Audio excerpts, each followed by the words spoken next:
The story of Rome usually begins with marble temples, mighty legions, and emperors staring down from triumphal arches. But that's the Rome built at the end of a long road.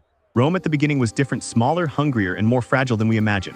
A cluster of villages sitting on the edge of a river, surrounded by stronger neighbors who didn't think twice about wiping each other off the map. Rome should not have survived, let alone forged the world's greatest empire. And yet not only did it survive, it became unstoppable. What changed? The answer isn't one thing. It's a combination of ruthless decisions, brilliant systems, psychological weapons, and cultural tricks that no civilization had ever used together before. Rome engineered victory. It manufactured power. And once it began climbing, there was no force in the ancient world that could push it back down. To understand how Rome transformed from a vulnerable town to a world superpower, imagine yourself standing in the middle of an ancient battlefield. The air is thick with dust. You hear shields locking into place, the metallic ripple of armor as thousands of soldiers shift their stance. But you're not looking at warriors thrown together at random, you're looking at something far more dangerous. You're looking at a machine. Roman armies didn't move like ordinary armies. They moved like a living organism, each piece adjusting instantly to the chaos of war. Long before a sword was drawn, Rome's first great advantage was already in motion. A system of military organization so flexible and intelligent that it crushed the rigid formations other civilizations depended on. Greek phalanxes could dominate flat ground. Celtic warbands could charge with terrifying speed. But the Roman legion could do both, and more. Soldiers rotated in and out of the front line before exhaustion crippled them. Commanders issued rapid, precise orders that small units could actually carry out. The legion didn't break when one section faltered, it absorbed the impact and reshaped itself. Rome's enemies often thought they had won the battle in the first few minutes, until they realized they hadn't even cracked the first layer of Rome's system. But here, where Rome did something even more radical. When the battle ended, they didn't just crush their enemies, they tried to turn them into Romans. And this tactic changed everything. Because while other civilizations preferred to dominate through fear alone, Rome added a twist. They conquered through opportunity. When a community fell under Roman control, they were often given a path to join Rome itself, a ladder of rights, privileges, and eventually citizenship. Suddenly, people who had every reason to resist the invaders now had a reason to cooperate. Being Roman meant safer trade, wealthier cities, legal protection, and the chance to move through society in ways impossible anywhere else. It meant your children might live better than you. And here's the genius. By the time a conquered people had adopted Roman customs, language, and culture, they didn't feel conquered, they felt Roman. Rome didn't need to replace enemies. It absorbed them. Every war added soldiers, workers, allies, and cultural ideas to its arsenal. Rome wasn't spreading an empire, it was spreading itself. And yet, good intentions alone don't hold a superpower together. Rome needed something physical too, something that could stretch across continents and pull distant lands into a single system. That physical weapon was the road. All roads lead to Rome. You've heard the phrase, but in the ancient world it wasn't poetry, it was a strategy. Roman roads were masterpieces of engineering, layered stone highways capable of carrying armies faster than any civilization had ever seen. To rivals, Rome seemed to move at impossible speed. If a rebellion started in a distant province, Roman troops appeared days later. If a frontier was threatened, reinforcements surged forward like water through a channel. Rome made distance irrelevant. Villages became towns, towns became cities, goods, people, and ideas flowed freely. The empire didn't just grow outward, it grew inward, tying distant cultures into a unified world. Infrastructure wasn't just practical, it was psychological. When a community suddenly had aqueducts, roads, bridges, and bathhouses, they understood something instantly. Rome wasn't just stronger, Rome was better. Still, even with all its roads and all its allies, Rome should have been overwhelmed. The ancient world was filled with fierce and innovative enemies: Carthaginians, Greeks, Gauls, Egyptians, Parthians. Most civilizations respond to new threats by panicking or doubling down on tradition. Rome did the opposite. Rome stole. If an enemy used a better sword, Rome copied it. If they used stronger shields, Rome adopted them. Naval tactics, siege engines, cavalry strategies, Rome took everything. They treated the entire ancient world as a testing ground. Take the gladius, Rome's iconic short sword. It was Roman, it was Iberian. The Roman shield, inspired by Celts, their early naval warfare, Carthaginian tactics, but improved.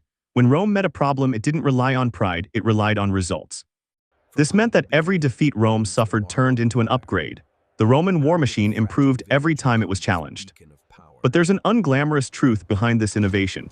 Copying ideas and training armies costs money, a lot of it.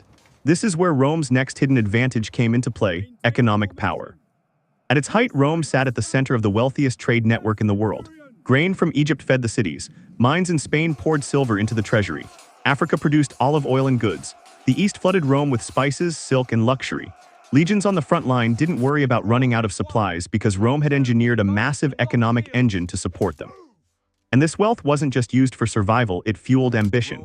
Generals could raise armies, governors could build cities, politicians could sponsor public works to win favor. Citizens could enjoy a standard of living unheard of in the ancient world. Rome used money the way some empires use swords, as a tool of domination. But money doesn't explain everything. Rome's political culture turned raw ambition into national strength. From a young age, elite Romans were taught that their purpose was to serve the state and to win glory while doing it. Their political career path forced them to hold military commands, govern territories, manage finances, and speak persuasively in front of crowds. You didn't rise to power by sitting still. You rose by proving yourself again and again. This created a leadership class unlike anything else in the ancient world. Men who could command armies were also capable administrators. Men who governed provinces could also negotiate treaties. Men who fought wars could also lead the Senate. Rome didn't rely on one great leader, it produced dozens. Sometimes this led to rivalry, jealousy, or even civil war. But those conflicts produced reforms, innovations, and victories that ultimately made Rome stronger. Rome's politics were chaotic, but the system pushed ambitious men to outdo each other in service to the state. Still, leadership and money mean nothing if your soldiers break at the sight of danger. Rome understood the battlefield wasn't just physical, it was psychological. And psychological warfare was one of Rome's deadliest tools. Rome developed a reputation so fearsome that many cities surrendered immediately upon seeing Roman banners. This reputation wasn't an accident. Rome made examples. If a city resisted and lost, it could be burned. Its leaders were executed, its people were enslaved. Rome didn't enjoy cruelty, but it used it with terrible precision, and word spread quickly. Even among Rome's own soldiers, discipline was absolute. The worst punishment, decimation, was so terrifying that it rarely needed to be used. If a unit broke in battle, 1 out of every 10 men was executed by their own comrades. The fear kept legions steady even in hopeless moments. Combined with Rome's reputation for rewarding loyalty, this balance of terror and mercy created an aura of inevitability around Roman armies. But an army can't run on fear. It needs food, tools, medicine, engineers, and endless supplies.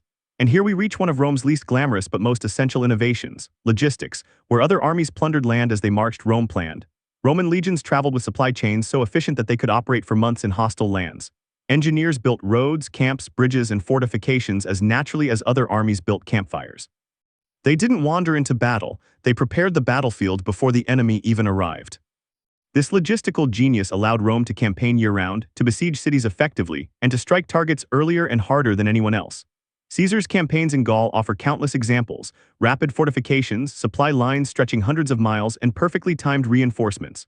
Rome turned logistics into a form of warfare as critical as the sword. And once Rome conquered territory, it needed to hold it. That meant offering something more appealing than rebellion. This is where Rome's legal system emerged as a silent but powerful weapon. Roman law wasn't improvised or chaotic. It was a structured, evolving system that protected property, enforced contracts, and applied consistent standards across the empire. Merchants trusted Roman courts more than local rulers. Cities trusted Roman protection more than their neighbors. Ordinary people enjoyed a level of stability that was rare in the ancient world. The Pax Romana, the Great Roman Peace, wasn't a miracle, it was a system. A system of laws, bureaucracy, and governance that allowed millions to live without fear of invasion, piracy, or famine. And behind all of this, roads, armies, laws, logistics, Rome had one final advantage: a relentless culture of leadership. Young Romans, especially in elite families, grew up surrounded by stories of heroes, generals, statesmen, and reformers. They were taught that greatness wasn't optional. They had to earn honor, command respect, and leave a legacy. This culture created men like Scipio, who defeated Hannibal, Marius, who rebuilt the army, Caesar, who conquered Gaul, and Trajan, who expanded the empire to its greatest borders. These weren't accidents of history. They were products of an environment that demanded excellence and rewarded ambition. Rome didn't become unstoppable because it had the biggest army or the strongest walls or the most land. It became unstoppable because it built a system that improved with every challenge. When Rome lost, it learned. When Rome won, it grew. When Rome conquered, it absorbed. And when Rome feared collapse, it reinvented itself. Empires rise and fall, but Rome engineered a machine so powerful that even after its fall, its laws, language, ideas, and systems shaped the world for centuries. Rome's genius wasn't brute force, it was design. A design so effective, so adaptive, and so relentless that the world is still living with its echoes. Rome wasn't destined to rule. It chose to. And once it chose, nothing could stop it.